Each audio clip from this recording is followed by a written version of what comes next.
Hello students, welcome back. एक बार फिर से स्वागत है आप लोगों का आपके अपने YouTube channel M Shekhar classes. यहाँ पर हम लोग आज पढ़ने वाले हैं क्लास 10th का फिजिक्स है, जिसका पहला चैप्टर है प्रकाश का परावर्तन। प्रकाश के परावर्तन में क्या क्या घटनाएं होती है, किस चीज़ को हम प्रकाश का परावर्तन कहते हैं, एक एक चीज़ को, हर एक मुद्दे को एकदम क्लियरली समझने वाले हैं। एक नॉर्मल ओवरव्यू देखें तो हम क्या होता है, प्रकाश किसी स्रोत से प्रकाश की किरणें आती है, किसी वस्तु पर आकर के टकरा करके दूसरे डायरेक्शन में लौट जाती है। प्रकाश की इसी घटना को हम क्या कहते हैं, प्रकाश का परावर्तन। क्या कहते हैं? प्रकाश का परावर्तन। ठीक है, आइए हम लोग एक एक पॉइंट को एकदम क्लियरली समझते हैं। अगर आप लोग नए हैं तो हमारे चैनल को लाइक, शेयर एंड सब्सक्राइब जरूर करें। और इस पर रेगुलर आपको क्लास 9 to 12 हर एक साइंस के सब्जेक्ट से रिलेटेड, हर एक चैप्टर से रिलेटेड आपको वीडियो मिलता रहेगा। और अभी पहले चैनल को जरूर सब्सक्राइब का वीडियो मिलने वाला है। अभी पहले आप लोगों को क्लास 10th का वीडियो मिलने वाला है। तो आइए हम लोग आज पढ़ते हैं प्रकाश का परावर्तन। So without wasting much time, let's get started.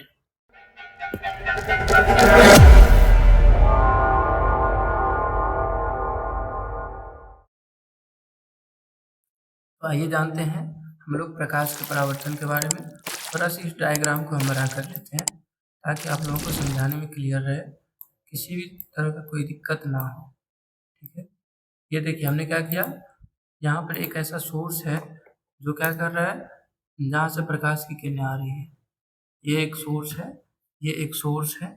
ठीक है, सोर्स मतलब जिसको हम हिंदी में क्या कहते हैं, स्रोत कहते हैं। तो ये क्या कर रही है, प्रकाश, जहाँ से प्रकाश की किरणें आ रही हैं, और ये जो कोई एक वस्तु है जिस पर प्रकाश की किरणें आकर के टकराती है और टकरा करके फिर दूसरे डायरेक्शन में लौट जाती है। तो प्रकाश की इसी घटना को हम कहते हैं प्रकाश का परावर्तन। क्या कहते हैं हम? प्रकाश का परावर्तन। ठीक है, तो प्रकाश के परावर्तन में हमको क्या क्या चीज़ें देखने को मिलेगी। सबसे पहले एक स्रोत देखने को मिलेगा जिससे प्रकाश की किरणें आती हैं, उसको हम क्या कहते हैं?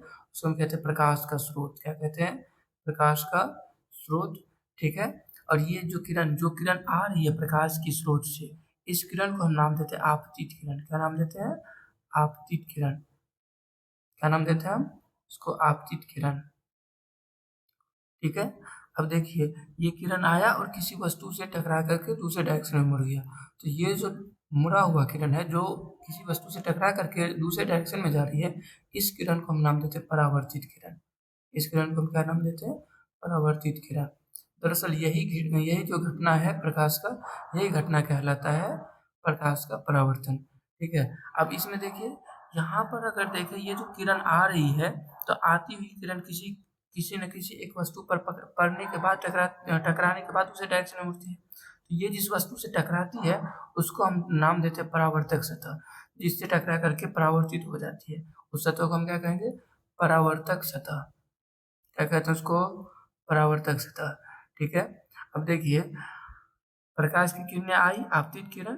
ठीक है, एक वस्तु से टकराई जिसको हम परावर्तक सतह बोलते हैं, और टकरा करके मुड़ गई, परावर्तित किरण। आने वाली किरण को आपतित किरण और मुड़कर जाने वाली किरण को परावर्तित किरण। ठीक है, अब एक ऐसा पॉइंट है जहाँ पर ऐसा नहीं लग रहा है आप लोगों को, ये प्रकाश की किरण इधर आ रही है और इधर जा रही है। तो यहाँ पर एक पॉइंट बन रहा है, इसी पॉइंट को हम नाम देते हैं, इसी बिंदु को हम नाम देते हैं आपतन बिंदु। क्या नाम देते हैं इसको? आपतन बिंदु। क्या नाम देते हैं? आपतन बिंदु। कोई दिक्कत? चलिए, अब देखिए क्या होता है, क्या होता है, यहाँ पर देखिए ये आपतित किरण है और ये परावर्तित किरण है। इन दोनों के बीच में अगर हम एक एक लंब खींचे, एक लंब डाल दें। ठीक है, एक लंब डाल दें जिसको हम क्या बोलते हैं? अभिलंब। क्या बोलते हैं इसको हम? अभिलंब। अगर हम यहाँ पर अभिलंब खींच दें, ठीक है, तो इन दोनों के बीच में आपतन, ये जो आपतित किरण है और ये परावर्तित किरण है, ये जो अभिलंब है, ये दोनों के साथ एक समान कोण बनाता है, लेकिन नाम अलग अलग होता है। ये जो आपतित किरण है, आपतित किरण और अभिलंब के बीच में बने कोण को हम कहते हैं आपतन कोण। इस कोण को क्या कहेंगे? इसको कहेंगे आपतन कोण। ठीक है, आपतन कोण। और ये जो कोण है, जो अभिलंब और परावर्तित किरण के बीच में बन रही है, इस कोण को हम नाम देते हैं परावर्तन कोण। क्या नाम देते हैं? परावर्तन कोण। कोई दिक्कत? चलिए, तो क्या होता है आपतन कोण, क्या होता है परावर्तन कोण, समझ में आया? आने वाली किरण को, प्रकाश के स्रोत से आने वाली किरण को क्या कहते हैं? आपतित किरण। और किसी वस्तु से ये जो किरण टकरा करके रिटर्न चली गई, तो टकरा करके रिटर्न वापस जाने वाली किरण को ही क्या कहते हैं? हम परावर्तित किरण। ठीक है, जिस सतह से टकराती है उस सतह को क्या नाम देते हैं? परावर्तक सतह। ठीक है, जिस बिंदु पर आपतित किरण और परावर्तित किरण मिलती हुई प्रतीत होती है, इसी बिंदु को हम क्या बोलते हैं? आपतन बिंदु। ठीक है, आपतित किरण और परावर्तित किरण के बीच खींचे गए लंब को क्या कहते हैं? अभिलंब। ठीक है, और ये आपतित किरण और अभिलंब के बीच बने कोण को क्या कहते हैं? आपतन कोण। परावर्तित किरण और परावर्तन कोण, परावर्तित किरण और अभिलंब के बीच बने कोण को क्या कहते हैं? परावर्तन कोण। अब देखिए ये दोनों कोण बराबर होता है, इसको हम आपतित किरण और आपतन कोण, अभिलंब के बीच बने कोण को हम कोण I से डिनोट करते हैं और इसको कोण R से डिनोट करते हैं। ये कोण I इज इक्वल टू कोण R, मतलब कोण I बराबर कोण R, दोनों कोण क्या होता है? बराबर होते हैं, एक जैसे होते हैं। अगर इसका वैल्यू 45 डिग्री होगा तो इसका भी 45 डिग्री होगा, अगर ये 90 डिग्री होगा तो ये भी 90 डिग्री होगा। ठीक है, तो एक एक पॉइंट को हम लोग आगे समझते हैं। उससे पहले हम समझते हैं, आगे बढ़े उससे पहले हमारे चैप्टर का नाम क्या है? प्रकाश का परावर्तन। तो हम समझने की कोशिश करते हैं पहले कि सबसे पहले यही देखें कि प्रकाश है क्या। ठीक है, आइए समझते हैं कि प्रकाश क्या है, कि प्रकाश क्या है। ठीक है, प्रकाश वास्तव में क्या होता है, किसे कहते हैं प्रकाश? तो देखिए, प्रकाश एक प्रकार का एनर्जी है, और प्रकाश एक ऐसा चीज है जिसके माध्यम से हम क्या करते हैं? किसी भी वस्तु को देख पाते हैं। अगर सिंपल सा डेफिनेशन चाहिए तो हम क्या कह सकते हैं कि प्रकाश वह कारक है जिसकी सहायता से हम वस्तुओं को देखते हैं। ठीक है, आगे क्या कर सकते हैं? आगे देखते हैं प्रकाश के कुछ गुण देखते हैं। प्रकाश जो है, प्रकाश तरंग के रूप में भी होता है, विद्युत चुम्बकीय के रूप में और अनुप्रस्थ तरंग के रूप में होता है। ठीक है, प्रकाश की चाल के बारे में अगर बात करें तो ये क्या होता है? निर्वात, यानी कि खाली जगह में सबसे ज्यादा होती है। प्रकाश हमेशा क्या होती है? सीधी रेखा में गमन करती है। प्रकाश की जो डायरेक्शन होगी हमेशा सीधी रेखा में होगी, वो कभी भी ऐसे ऐसे नहीं चलती है। ठीक है, आगे देखते हैं। निर्वात में जो प्रकाश की चाल होती है, हम क्या बोले कि निर्वात में प्रकाश की चाल सबसे अधिक होती है। तो निर्वात में जो प्रकाश की चाल होती है वो 3 × 10⁸ होता है। यहाँ पर मिस्टेक हुआ है, यहाँ पर टाइपिंग एरर है, अगर आप देखना चाहें क्या होता है, क्या होता है? 3 × 10⁸ मीटर पर सेकेंड प्रकाश की चाल होती है निर्वात में। ओके, अगर आगे बात करें तो प्रकाश भी एक प्रकार की क्या है? ऊर्जा है। ठीक है, सूर्य के प्रकाश को पृथ्वी तक पहुंचने में 8 मिनट 16 सेकेंड का समय लगता है। समझ गए? सूर्य के प्रकाश को पृथ्वी तक पहुंचने में 8 मिनट 16 सेकेंड का समय लगता है। आगे देखें तो सब, अब हम लोग जानते हैं, हमने समझ लिया कि प्रकाश क्या है, तो अब जानते हैं प्रकाश का स्रोत क्या होता है। प्रकाश का स्रोत वह वस्तु जिससे प्रकाश निकलती है या उत्सर्जित होती है, उसे हम क्या कहते हैं? प्रकाश का स्रोत कहते हैं। जैसे कि जलता हुआ बल्ब, ठीक है, जैसे जलता हुआ मोमबत्ती, जैसे सूर्य, ये सभी क्या है? ये सभी प्रकाश ही तो उत्सर्जित करते हैं, इसी को हम क्या कहते हैं? प्रकाश का स्रोत कहते हैं। ठीक है, आगे देखें तो आगे देखते हैं प्रकाश स्रोत के प्रकार। ठीक है, प्रकाश के जो स्रोत है उसके कितने प्रकार होते हैं? तो अगर प्रकाश स्रोत के प्रकार देखें तो ये 2 प्रकार के हो सकते हैं, ये प्राकृतिक भी हो सकते हैं और मानव निर्मित भी हो सकते हैं। ठीक है, प्रकाश स्रोत 2 प्रकार के हो सकते हैं। प्राकृतिक में कौन कौन आ जाएंगे? जैसे सूर्य आ गए, तारे आ गए, ये सभी क्या है? प्राकृतिक है, जिसको मानव ने नहीं बनाया, ये चीज हमको बना बनाया मिला है। ठीक है, और जैसे कि मानव निर्मित में देखें तो मोमबत्ती हो गया, बल्ब हो गया, ठीक है, लालटेन हो गया, ये सभी क्या है? ये सभी मानव के द्वारा बनाया गया है। मानव निर्मित मतलब जो चीज मानव के द्वारा बनाया गया हो, तो ये सभी क्या है? मानव निर्मित प्रकाश के स्रोत है। ठीक है, आगे देखते हैं। तो इस प्रकार से हम कह सकते हैं कि प्रकाश के जितने भी स्रोत हैं उनमें अन्य प्रकार की विभिन्न ऊर्जाओं को क्या किया जाता है? प्रकाश में बदला जाता है। जैसे कि लालटेन, लैंप, इन सभी में क्या होता है? इन सभी में तेल संचित रहता है, और तेल एक प्रकार का रासायनिक ऊर्जा है, उसको हम क्या करते हैं? लाइट एनर्जी, प्रकाश में बदलते हैं। ठीक है, जैसे कि बिजली के बल्ब को देखें तो बिजली का जो बल्ब है और टॉर्च में देखें तो इस समय क्या होता है? विद्युत विद्युत ऊर्जा को हम क्या करते हैं? स्टोर करके रखते हैं और उसको प्रकाश में बदलते हैं। ठीक है, तो इस प्रकार से हम कह सकते हैं प्रकाश भी क्या है? एक प्रकार की ऊर्जा है। ठीक है, आगे बढ़ते हैं। प्रदीप्त या दीप्तिमान वस्तु क्या होता है? प्रदीप्त या दीप्तिमान वस्तु तो वैसा वस्तु जो प्रकाश उत्सर्जन करता है उसे ही हम प्रदीप्त या दीप्तिमान वस्तु कहते हैं। प्रकाश उत्सर्जित करता है जिससे प्रकाश निकलता है, जैसे कि सूर्य हो गया, बिजली का जलता हुआ बल्ब हो गया, जलती हुई मोमबत्ती हो गया, ठीक है। इन सभी से क्या होता है, रोशनी निकलता है, लाइट निकलता है। तो इसी को हम क्या कहेंगे, प्रदीप्त या दीप्तमान वस्तु, ठीक है। आगे बढ़ते हैं। आगे है अप्रदीप्त वस्तुएं या अदीप्तमान वस्तु भी हम कह सकते हैं। तो वैसा वस्तु जिससे प्रकाश नहीं निकलती है, जो प्रकाश उत्सर्जित नहीं करती, जैसे टेबल हो गया, कुर्सी हो गया, पुस्तक हो गए, पौधे हो गए, ये सभी प्रकाश उत्सर्जित नहीं करते हैं। तो इन सभी चीज को हम क्या कहेंगे, अप्रदीप्त वस्तु। आगे बढ़ते हैं। आगे बढ़ते हैं तो अब देखते हैं हमने क्या कहा कि प्रकाश की किरणें आती है। तो किरण क्या होता है, प्रकाश से निकलने वाली रे होती है। ये होता है एक सरल रेखा पर चलने वाले प्रकाश को प्रकाश की किरण कहते हैं, ठीक है। जैसे कि देखिए, ये टॉर्च है, इससे जो रोशनी निकलेगी तो ये हमेशा सरल यानी कि सीधी रेखा में जाएगी, ठीक है। अब किरण पुंज किसे कहते हैं, तो किरण पुंज के बारे में बात करें तो प्रकाश की जो किरणों के समूह है, ठीक है, उसी को हम क्या कहते हैं, किरण पुंज कहते हैं। ये किरण पुंज 3 प्रकार के होते हैं, अपसारी, समांतर, अभिसारी, ये सभी 3 प्रकार के होते हैं, ठीक है। आगे बात करते हैं अपसारी किरण पुंज।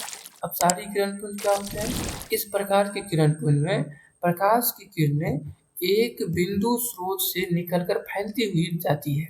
जैसे यहाँ पर देखिए, टॉर्च जलाया हमने तो टॉर्च की रोशनी फैलती हुई चली जाएगी। तो प्रकाश की इसी किरण पुंज को हम क्या कहेंगे, अपसारी किरण पुंज, ठीक है। दूसरा पढ़ते हैं समांतर किरण पुंज। क्या होता है, ऐसे किरण पुंज जिसमें क्या होता है, प्रकाश की किरणें एक दूसरे के समांतर होती है। बहुत अधिक दूरी पर स्थित प्रकाश स्रोत से आते किरण पुंज को समांतर किरण पुंज माना जाता है। जैसे कि सूर्य से आने वाली प्रकाश की किरणें, इसको समांतर किरण पुंज मानते हैं, ठीक है। आगे देखते हैं अभिसारी किरण पुंज। अभिसारी किरण पुंज क्या होता है, प्रकाश की उन किरणों को के समूह को हम अभिसारी किरण पुंज कहते हैं जिनमें किरणें एक ही बिंदु पर मिलती हुई प्रतीत होती है। यहाँ पर देखिए, प्रकाश की किरण आ रही है किसी स्रोत से और यहाँ पर मिलती हुई प्रतीत होती है, इसी को हम क्या कहते हैं, अभिसारी। अब देखते हैं प्रकाश का प्रकीर्णन। क्या होता है प्रकाश का प्रकीर्णन, जब प्रकाश सूक्ष्म कणों पर पड़ता है तो वे कण उन पर पड़ने वाले प्रकाश की कुछ ऊर्जा को क्या करता है, अपने में अवशोषित करता है और फिर उसे चारों ओर विकिरित कर देता है, मतलब चारों ओर फैला देता है, किसी एक डायरेक्शन में नहीं हो पाता है। इसी प्रक्रिया को हम कहते हैं प्रकाश का प्रकीर्णन।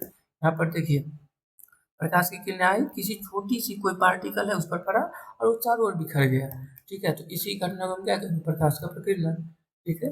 अब देखते हैं पारदर्शी पदार्थ। थोड़ा बहुत पदार्थ के बारे में जिक्र कर लेते हैं क्योंकि इसमें पूछा गया है। पारदर्शी पदार्थ क्या होता है, तो वे पदार्थ जिनसे होकर के प्रकाश आसानी से पार कर जाता है उसको हम क्या कहते हैं, पारदर्शी पदार्थ। जैसे कि कांच हो गया, ग्लास, जैसे कि पानी हो गया, इन सभी से क्या होता है, जैसे कि हवा हो गया, इन सभी से प्रकाश आसानी से पार कर सकते हैं। तो इसी को हम क्या कहते हैं, पारदर्शी पदार्थ, ठीक है। आगे देखते हैं हम लोग पारभासी पदार्थ। वे पदार्थ जो उन पर पड़ने वाले प्रकाश के एक छोटे से भाग को ही अपने से होकर जाने देता है, जैसे कि घिसा हुआ कांच, ठीक है, जैसे कि घिसा हुआ कांच, तेल लगा कागज, बैलून, बैलून यानी गुब्बारा इत्यादि, ये सभी क्या है, पारभासी, जो पूरे के पूरे प्रकाश को अपने से नहीं गुजरने दे, थोड़ा सा माध्यम में उसको रोके, उसी को क्या कहते हैं, पारभासी पदार्थ। आगे देखते हैं अपारदर्शी पदार्थ। क्या है, वे पदार्थ जिनसे होकर के प्रकाश की किरणें आर पार नहीं जा सकती है, अपने से होकर नहीं जाने देती है, अपारदर्शी पदार्थ कहलाती है। जैसे जैसे लकड़ी, लोहा, पत्थर, ये सभी क्या है, ये सभी अपारदर्शी है। अगर एक तरफ लकड़ी के एक तरफ आप लाइट जलाइए, टॉर्च जलाइए, तो दूसरे तरफ प्रकाश की किरणें नहीं जाएगी, ठीक है। आगे बढ़ते हैं, प्रकाश के परावर्तन से आप क्या समझते हैं, क्या होता है प्रकाश का परावर्तन। हमने क्या देखा था, प्रकाश का परावर्तन हमने क्या देखा था कि प्रकाश की किरणें आती है किसी सतह पर और आती है और टकरा करके क्या होती है, वो दूसरे डायरेक्शन में चली जाती है। क्या हुआ कि प्रकाश की किरणें, एक मिनट, क्या हुआ, प्रकाश की किरणें आई, ठीक है, किसी सतह पर आई और यहाँ पर आकर के टकराई और टकरा करके दूसरे डायरेक्शन में चली गई। तो प्रकाश का ये घटना क्या कहलाता है, प्रकाश का परावर्तन। क्या कहलाता है, प्रकाश का परावर्तन। आगे बढ़ते हैं। अब देखिए, आप कहते हैं किरण आरेख। क्या होता है किरण आरेख, तो प्रकाश की किरणों को का पथ दर्शाने वाले चित्र को हम क्या कहते हैं, किरण आरेख कहते हैं, ठीक है। प्रकृति के आधार पर बात करें परावर्तक सतह के बारे में कितने प्रकार के हो सकते हैं, तो परावर्तक सतह दो प्रकार के होते हैं, नियमित और अनियमित। नियमित में क्या होगा, ये एकदम सीधा रहेगा, अगर सीधा है तो प्रकाश की किरणें एक डायरेक्शन में यहाँ पर पड़ेगी, इसी को हम क्या कहेंगे नियमित। तो एक डायरेक्शन में पड़ेगी तो एक ही डायरेक्शन में ये एक साथ ये क्या करेगी, मतलब एक समांतर एंगल पर इसको क्या करेगी, रिफ्लेक्ट भी करेगी। लेकिन अगर वहीं पर क्या है, सतह क्या है, ओवर खावर है, तो प्रकाश की किरण एक जैसे एक डायरेक्शन में पड़ेगी ही नहीं। इस प्रकाश की किरण को यहाँ पर पहुँचने में कुछ ज़्यादा समय लगा, जबकि ये ऊंचा भाग है जिस पर कम समय लगेगा, तो ये रिफ्लेक्ट भी जल्दी कर जाएगा। ठीक है, आगे बात करते हैं प्रकाश के परावर्तन से कुछ संबंधित कुछ पद। हमने क्या देखा था, परावर्तक सतह क्या होता है, जिस सतह पर प्रकाश की किरणें आकर अपनी ही माध्यम में लौट जाती है उस सतह को क्या कहते हैं, परावर्तक सतह। ये हुआ किताबी लैंग्वेज। देखिए क्या हुआ, एक ऐसा सतह जिस पर प्रकाश की किरणें आई और टकरा करके लौट गई, तो वैसा सतह जिस पर प्रकाश की किरण टकरा करके लौट जाती है उसको क्या कहते हैं, परावर्तक सतह। आपतित किरण क्या होती है, आपतित किरण आने वाली किरण को, सतह पर आने वाली किरण को हम क्या बताए थे, आने वाली किरण को क्या कहते हैं, आपतित किरण। परावर्तित किरण क्या होती है, परावर्तक सतह पर किरण आई और ये टकरा करके लौट गई, तो ये जो लौटने वाली किरण इसी को क्या कहते हैं, परावर्तित किरण कहते हैं। ठीक है, आपतन बिंदु क्या होता था, आपतन बिंदु क्या होता था, ये कोई किरण आ रही है और जा रही है, तो ये यहाँ पर ये आती हुई और जाती हुई किरण के बीच में यहाँ पर एक बिंदु यहाँ पर मिलती हुई प्रतीत होती है, इसी बिंदु को हम कहते हैं आपतन बिंदु। अभिलंब क्या होता है, इन दोनों के बीच में खींचा गया लंब ही क्या कहलाएगा, अभिलंब कहलाएगा। आपतन कोण, आपतित किरण और ये अभिलंब के बीच में खींचा गया कोण क्या कहलाता है, अभिलंब। ठीक है, उसके बाद क्या होता है, परावर्तन कोण क्या होता है, ये हमने क्या खींचा, ये हमने खींचा आपतन कोण, ये चला गया परावर्तन कोण, बीच में अभिलंब, तो ये परावर्तित किरण और अभिलंब के बीच में बना कोण ये क्या कहलाएगा, परावर्तन कोण कहलाएगा। आइए बढ़ते आगे, आगे देख रहे हैं हम लोग, तो आगे क्या कहता है, प्रकाश के परावर्तन के नियम को लिखें। क्या क्या नियम होता है भाई, हमने क्या देखा था, हमने ये देखा था प्रकाश का जो परावर्तन होता है तो उसमें क्या देखा कि एक सतह होता है, एक सतह होता है। ठीक है, हमने क्या देखा कि एक सतह है। ठीक है, ये एक सतह है, इस पर प्रकाश की किरणें क्या हुई, इस पर प्रकाश की किरणें आई। ठीक है, और आकर के टकरा करके लौट गई। ठीक है, इसी घटना को प्रकाश का परावर्तन कहा। तो इसका जो नियम है वो क्या कहता है, पहला नियम, आपतित किरण, परावर्तित किरण तथा आपतन बिंदु पर खींचा गया अभिलंब तीनों एक ही समतल में होते। बिल्कुल सही बात है भाई, एक तल है, यहाँ पर देखिए एक ही तल पर आपतित किरण, आने वाली भी किरण है, जाने वाली भी किरण है, और इन दोनों के बीच में खींचा गया अभिलंब भी क्या है, एक ही तल पर होता है। अब क्या करें, आपतन कोण परावर्तन के कोण के बराबर होता है। बिल्कुल सही बात है, हमने आपको पहले बता दिया कि ये इन दोनों के बीच आपतित किरण और अभिलंब के बीच में बना कोण, कोण आई के द्वारा जिसको डिनोट किए थे, और ये परावर्तित किरण और अभिलंब के बीच में खींचा गया कोण जिसको हमने कोण आर कहा था, ये दोनों क्या होता है, कोण आई इज इक्वल टू कोण आर, हमने पहले ही बता दिया था आप लोगों को। इसी ये दोनों बराबर होते हैं। आगे बढ़ते हैं, आगे हम देखते हैं छाया किसे कहते हैं। तो छाया क्या होता है, जब प्रकाश आ रही है और उसके बीच में हमने कोई ऑब्जेक्ट रख दिया, कोई सामान रख दिया, तो वहाँ पर क्या होता है, वहाँ से प्रकाश की किरणें नहीं गुजर पाती है, इसी कारण वहाँ पर एक अंधेरा क्षेत्र बन जाता है जिसको हम क्या कहते हैं, जिसे हम छाया कहते हैं। जैसे यहाँ पर देखिए क्या हुआ, लाइट जल रहा था, हम वहाँ पर खड़े थे, तो हम जितना दूर में खड़े थे तो वहाँ से हमारे बॉडी का जितना सरफेस एरिया था वहाँ से क्या हो रहा था, लाइट नहीं गुजर पा रहा था, नहीं गुजर पा रहा था, तो उतना देर दूर एक अंधेरा क्षेत्र बन गया, ये एक अंधेरा क्षेत्र बन गया, इसी को हमने क्या कहा, छाया कहा। हो गया बात खत्म। ठीक है, इससे आगे की चीज़ हम लोग लेक्चर नंबर 2 में देखेंगे। ठीक है, आज के लिए इतना ही। Thank you. आपको ये क्लास कैसा लगा आप कमेंट बॉक्स में ज़रूर अपना रिव्यू दें। अगर आप नए हैं तो ज़रूर हमारे चैनल को सब्सक्राइब करें। ठीक है, यहाँ पर आपके सिलेबस से रिलेटेड और भी वीडियोस अब आती रहेगी, और वो भी रेगुलर बेसिस पर, कम से कम सप्ताह में 2 या 3 लेक्चर तो आपको ज़रूर मिलेंगे। ठीक है, थैंक यू।